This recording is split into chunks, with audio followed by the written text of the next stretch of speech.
You are watching Good Day at 4 on 13 News with Marilee McAuliffe and Storm Tracker 13 Weather with Chief Meteorologist Spencer Atkins.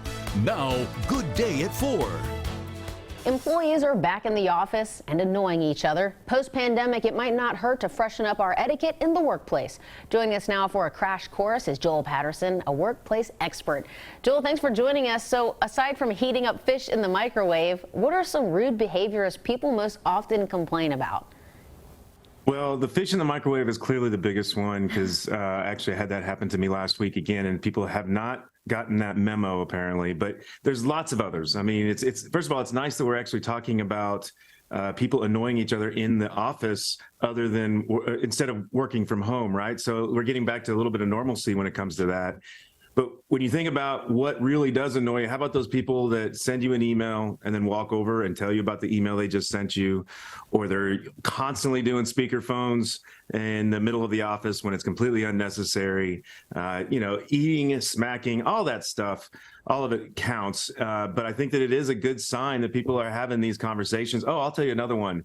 This was a really good one. We had an employee who, for whatever reason, she decided to start storing used napkins, like from lunch, at her desk. And we realized we had a little bit of a gnat problem going on, and it took a little while to figure it out. So for whatever reason, you might have a hoarder that is in your office that you need to make sure is addressed. But again, it's good to be able to have conversations about people interacting as opposed to figuring out how we talk over a Zoom call. And sometimes people might be uncomfortable addressing it, so they might take their complaint to HR. What's some of the more common complaints that HR folks hear?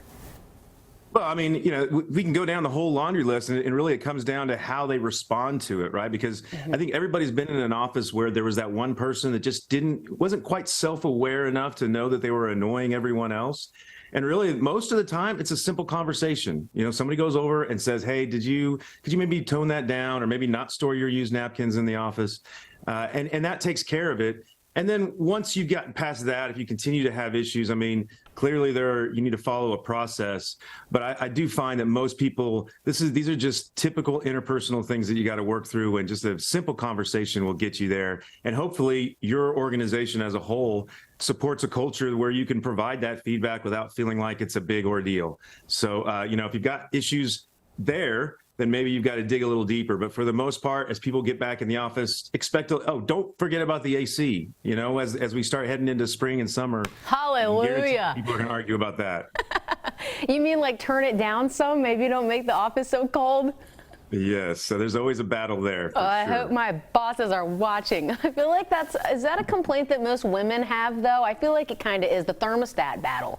Yeah, we've got it. The guys tend to sweat a lot too, so you got to kind of position under the right vent.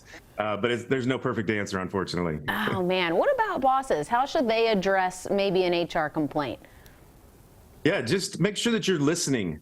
Be respectful. Understand that there are some things that happen in the office that maybe you're not aware of, and just bring a little empathy to the conversation, and it's going to be fine. These are the kind of conversations that I wish all business conversations were, because they're a little touchy maybe, and you got to work on your soft skills to deliver it, but they're fairly simple, right? There's a clear answer that you need to go talk to somebody, get it resolved, and move forward so you can focus on the task at hand. Yeah, I'm just trying not to offend anybody while you try to address maybe the offensive behavior, right? Joel Patterson, a workplace expert. Where can we go for more information? You can always go to thevested.com, and we work with companies that are looking to grow. All right, Joel, hey, thanks so much for joining us on Good Day at 4. Thank you, Marilee. Take care.